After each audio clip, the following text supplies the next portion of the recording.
standpoint. Tehseen Poonawalla takes on Gaurav Bhatia.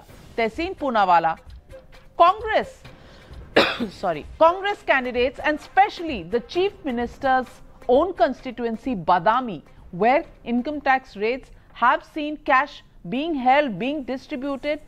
Tehseen Poonawalla, 350% increase in the seizures of cash from Karnataka. What does this tell you? Is this something that can ensure free and fair polls in Karnataka with so much cash going around?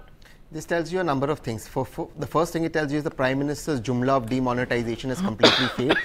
The Prime Minister promised us 8 times when he gave that speech on 8 November that cash economy will kill, but everybody seems to be having cash. More importantly, the people caught red-handed with cash have only been BJP people. In this case, I am saying with absolute responsibility, and I stand by what I say, that the Income Tax Department is acting like an ally of the BJP. I've said this of the government, I've said this a number of times on your show, and I repeat it. And look at it. When DK Shivkumar is raided, during Ahmed Bhai's time, the MLAs are put in his resort, a statement is put that 90 lakhs or something is found in his house. Later on, the income tax clarifies no such money was found. They're trying to intimidate people. Today they raided Karti, they filed some case against Karti and Mr. Chidambaram.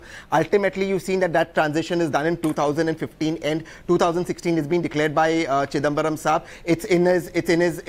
It's done through a nationalized ban through RBI remittance. Income tax can keep acting like a pet dog of the government, and I say this with a lot of responsibility, but at the end of the day, their bark is louder than their bite. It will prove nothing. They can only try and intimidate people, but they have to go in a court of law and prove it. So far, they've been able to prove nothing. This money that has been recovered, you are right about this question. I'm happy this debate is happening. The Honorable Prime Minister and Gaurav Bhatia must answer. We were promised after 8 November and hardships and 110 martyrs that the cash economy will end. Why is money floating around? Why is the government allowing this to happen? And who is responsible for that? And what about those 110 martyrs? Gaurav Bhatia, before I come to you, let me show our viewers, if my camera person can just focus on these seizures. Look at Bengaluru, rural, Chikbalipur, Chitradurga, Devanagari, Kolar, Ramanagara, Shimoga, Tumkur, Bengaluru, Urban, BBMP Central, BBMP North, BBMP South, Belagavi, Balakot, every single area where we've seen cash recoveries, Chikmagaluru, Dakshina Kannada, Bidar, Bellary, Kopal, everywhere there are cash seizures. These are the details of the cash seizures that have been caught by the Income Tax Department. Gaurav Bhatia, can you tell me, and the question that I'm asking you, is the Income Tax Department only an alliance partner of the BJP, number one? And number two, do you expect, as Tehseen Poonawalla says, demonetization to have dampened cash exchanges during elections? Does Tehseen Poonawalla now expect credit cards and Paytms to be used for voting?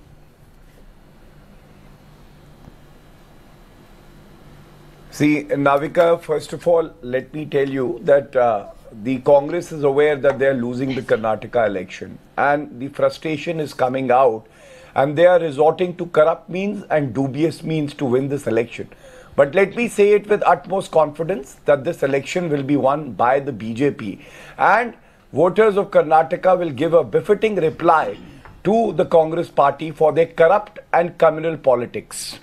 Corrupt, I say, because Mr. Siddaramaiah, Chief Minister, wears a 40-50 lakh Hublot watch when 3,515 farmers have committed suicide and he didn't care for it. I say that Congress is corrupt because Mr. DK Shivakumar owns Benami properties worth 300 crore. And what we saw just yesterday, a minister, Mr. R.V. Deshpande, trying to influence voters by bribing them, by distributing money, and his own personal assistant says so. We are not saying that. Now, communal, because we have seen how they have allied with the PFI, the SDPI, and this is when PFI and SDPI have terror links. And today, there was an appeal by certain sections who said that please vote for the Congress so that Muslim votes are not divided. So now an appeal even on the basis of religion, which is a violation of the Representation of People Act. You asked me what about the Income Tax Department? Income Tax Department is independent and autonomous, and it is doing its job, and that is what is worrying the Congress. Unlike the CBI, which was called a case I find you absolutely defensive on the mention of cash. You haven't commented, you haven't really explained why cash is there. are you defensive about the cash that is still I present will, in but elections? In the later part, I will. I wanted to make. You have 90 seconds on Can the I standpoint, just and you've been on the news hour often enough to know that you have 90 seconds only to make your point.